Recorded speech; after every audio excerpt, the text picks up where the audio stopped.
नमस्कार, स्वागत है आपका इंडिया न्यूज़ 28 में। आइए बात करते हैं तमिलनाडु की कुछ खास खबरों की। तमिलनाडु के त्रिची में तमिल राज्य कांग्रेस पार्टी की बैठक। पेरम्बलूर, अरियालूर, त्रिची के पदाधिकारियों के साथ एक परामर्शी बैठक आयोजित की गई। बैठक की अध्यक्षता पार्टी अध्यक्ष जी.के. वासन ने की। बैठक से पहले संबंधित जिलों के प्रशासकों ने भाग लिया। वासन ने मीडिया से मुलाकात की। हम इसके लिए काम कर रहे हैं और सदस्यों की भर्ती भी गंभीरता से की जा रही है। विशेष सम्मेलन में अखिल भारतीय स्तर के गठबंधन दलों ने भाग लिया। मछुआरों की समस्या एक सतत समस्या है। तमिलनाडु के 120 मछुआरे श्रीलंका की जेलों में हैं और केंद्र और राज्य सरकारों ने उन्हें बचाने के लिए कदम उठाना चाहिए। कल भारतीय विदेश मंत्री श्रीलंका जाएंगे और इस मुद्दे पर नए राष्ट्रपति से बात करेंगे। मछुआरों की स्थिति तमिलनाडु सरकार की जिद के कारण है कि वे नई शिक्षा नीति को स्वीकार नहीं करेंगे। उन्हें अपनी जिद छोड़नी चाहिए। तमिलनाडु सरकार को नई शिक्षा नीति के लाभों के बारे में पता नहीं है। नीट परीक्षा भारत के सभी राज्यों के लिए एक कानून है। भले ही मंत्रालय में बदलाव हो, लेकिन शासकों की गतिविधियों में कोई बदलाव नहीं होगा।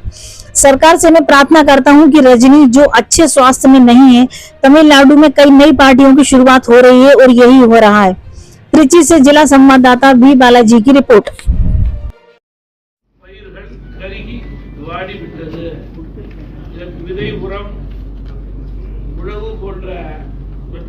செலவு ஏக்கருக்கு 9,000 ரூபாய் 9,000 ரூபாய் மீண்டும் விதைக்கு ஏற்றவாறு 5,000 ரூபாய் செலவாகும். ஆகவே அரசு மானிய தொகை கொடுக்க வேண்டும் என்று வலியுறுத்துகிறார்கள். திருச்சி காவிரி ஆற்று காலத்திலே சென்ற ஆண்டு தண்ணீர் இல்லாமல் விவசாயம் செய்யாத காரணத்தினால் பாசன கிளை வாய்க்கால்கள் தூர்ந்து விட்டது. மகாத்மா காந்தி ஊரக வேலைவாய்ப்பு திட்டத்தின் கீழ் உடனடியாக பாசன வாய்க்கால்களை வெட்ட வேண்டும்.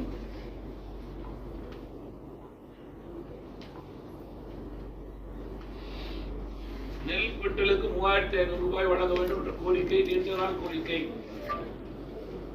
ஒரிசாவிலே 3,100 ரூபாய் வழங்குகிறார்கள் என்பதை சுட்டிக்காட்டியிருக்கிறார்கள். திருச்சி கரூர் மாவட்டத்தில் காவிரி நீர் 17 கிளை வாய்க்கால் மூலம் 1,75,000 ஏக்கர் பாசனம் பெறுகின்றது. வினாடிக்கு 3,800 கன அடி நீர் தர வேண்டும். ஆனால் அளவுபடி தண்ணீர் வழங்காமல் குறைந்த தண்ணீர் வழங்குவதால் 17 கிளை வாய்க்கால் கடைமடை பகுதி விவசாயிகள் விதை தெளிக்க முடியாத நிலையிலே உள்ளனர். கல்லணைக்கு கீழ் 13,000 கன அடி நீர் வழங்க வேண்டும். 8,000 அடி கன நீர் மட்டுமே வழங்கப்படுகிறது. அணையினுடைய நீர் மட்டம் 94 அடியாக உள்ளது. தமிழக அரசு கர்நாடக அரசிடம் மாதாந்திர உரிமை நீரினை பெறாமல் பருவ நீரை நம்பியுள்ளது என்ற சந்தேகம் விவசாயிகளுக்கு எழுந்துள்ளது. உடனடியாக விவசாயிகளுடைய நலன் கருதி இதற்கு தீர்வு ஏற்படுத்த வேண்டும்.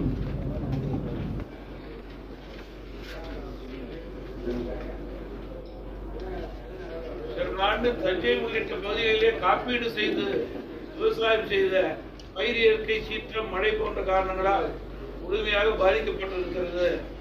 அரசு மற்றும் நிர்வாகங்கள் நடுநிலையோடு செயல்பட்டு உரிய இழப்பீடு பெற்று தராமல் தனியார் காப்பீடு நிறுவனங்களுக்கு சாதகமாக செயல்படுவதாக விவசாயிகள் குற்றம் சாட்டுகிறார்கள்.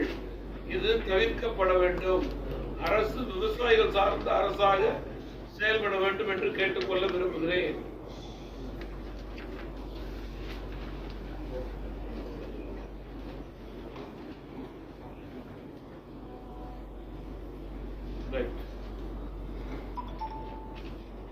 அந்த உறுப்பினர் சேர்க்கை சொல்லியிருக்கீங்க சார், தீவிரமா இருக்கு. ஒன்றுபட்ட திருச்சி மாவட்டம், கட்சி மாவட்டமா 5 மாவட்டம், பெரம்பலூர் மாவட்டம், அரியலூர் மாவட்டம், 5 மாவட்டங்களுக்கான ஆலோசனை கூட்டம். மொத்தம் 38 ரெவென்யூ மாவட்டங்கள்.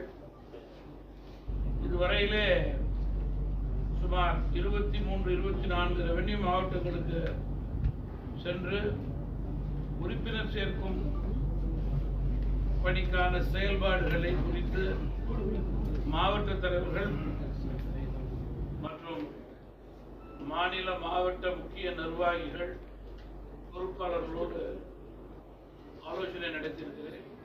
தமிழ் மாநில காங்கிரஸ் கட்சியினுடைய உறுப்பினர் சேர்க்கும் பணி சென்ற மாதம் 1ஆம் தேதி தொடங்கி இந்த மாதம் 15ஆம் தேதி வரை நடைபெறவிருந்தது. 5 நாட்கள் கூடுதலாக கொடுத்திருக்கிறோம். இந்த மாதம் 20ஆம் தேதிக்குள் மாவட்ட தலைவர்கள், மாநில நிர்வாகிகள், பொறுப்பாளர்கள் எல்லாம் ஒரு சேர உறுப்பினர் சேர்ப்பு பணி தங்களுக்கு கொடுக்கப்பட்ட இலக்கை முறையாக சரியாக செய்து தலைமை அலுவலகத்திடம் கொடுக்க இருக்கிறார்கள். குறிப்பாக தமாகவினுடைய